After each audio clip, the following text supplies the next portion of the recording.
What did you just think of the overall defensive intensity you guys showed tonight? I thought it was pretty good early.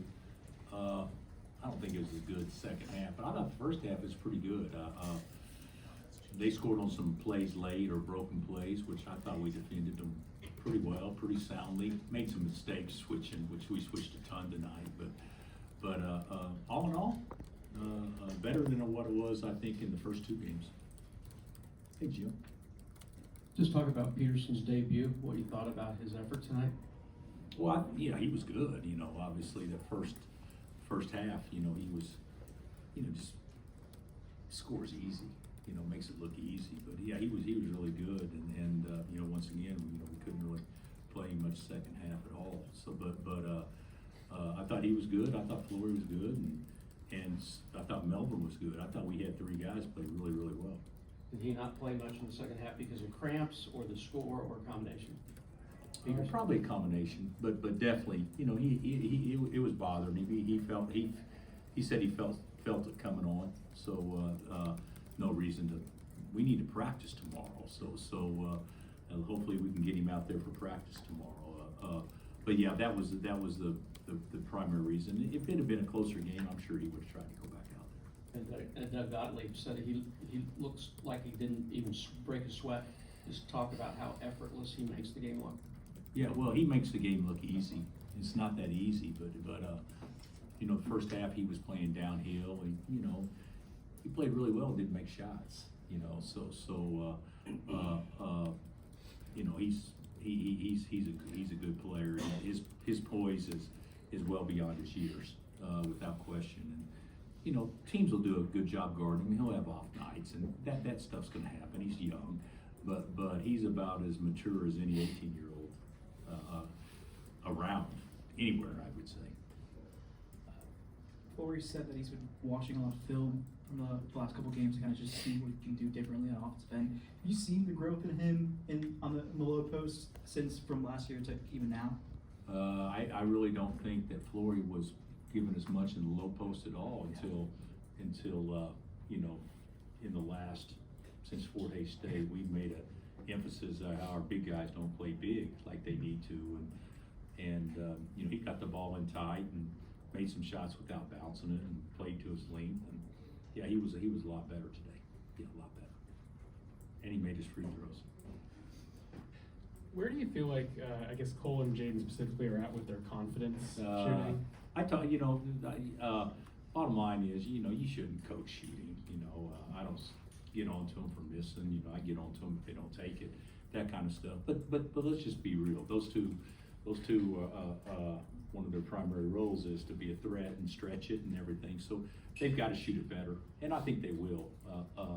But certainly, the inconsistency that we've seen so far could be a positive because we've actually performed, you know, okay, not making shots, but we're so much better. The court's so much more spread and more driving angles and all that stuff. If we can just start making, you know, we should be about a 35-37% 3-point shooting team. And obviously, even though it probably ended up being that tonight, it didn't feel like we shot that well. Hey, Bill, from the perimeter, where do you sit with Flory attacking the basket downhill? He did it a couple times tonight. Do you want him to do more of that? Anything that's aggressive, putting pressure on the defense, yeah, I'm all for that all the time. Now, you said attacking the basket. You didn't say shooting jump shots. Right. And you know, if he can attack the basket and then pull up and shoot that little 6 to 8 foot jump shot, great. And he actually made one of those tonight. But for the most part, he needs to play downhill. He needs to get fouled. He needs to want to get fouled. And we'll be so much better when he's like that. And he was like that tonight. What did you see out of Bryson Tiller in his time comparatively to the two exhibition games? I thought Bryson did fine. I still think he can play so much bigger. You know, he's playing the 5, and you know, it could be a ball screen and run to the rim guy, and he wants to pop all the time. You know, stuff like that. He can certainly play more physical, but Bryson's a good player.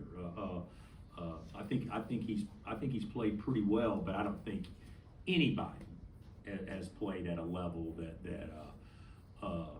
you know, we should be content with. But I'd say Bryson's been a plus. He's been a bonus so far, but still, we gotta play bigger. Our bigs have to play bigger. Are you looking forward to such a big game Friday, the second game of the season? Yeah, I'm looking forward to it. I don't know that we'll be ready to play, but I bet Hubert will say the same thing about Carolina. You know, it's just so early to play a game like that, but didn't we play them second game last year? And it turned out to be a fantastic game. So we'll be excited. It'll be a unique atmosphere. We're taking new guys, and we'll see. We'll find a lot about ourselves Friday. But I think it should be exciting to get out there and kind of see where we're at.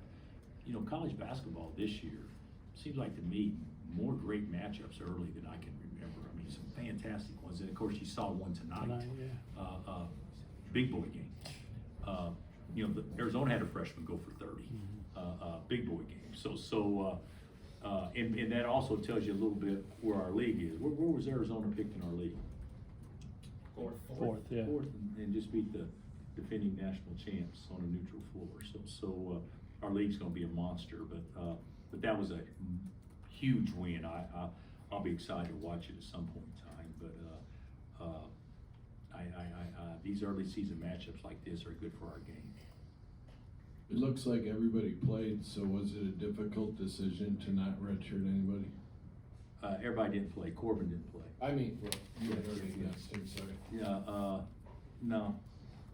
You know, in today's world with the NIL and all that stuff, and you know, you redshirt somebody and they could just as easily be transferring, going somewhere else next year on that. I'd like to kind of see what we got in many ways.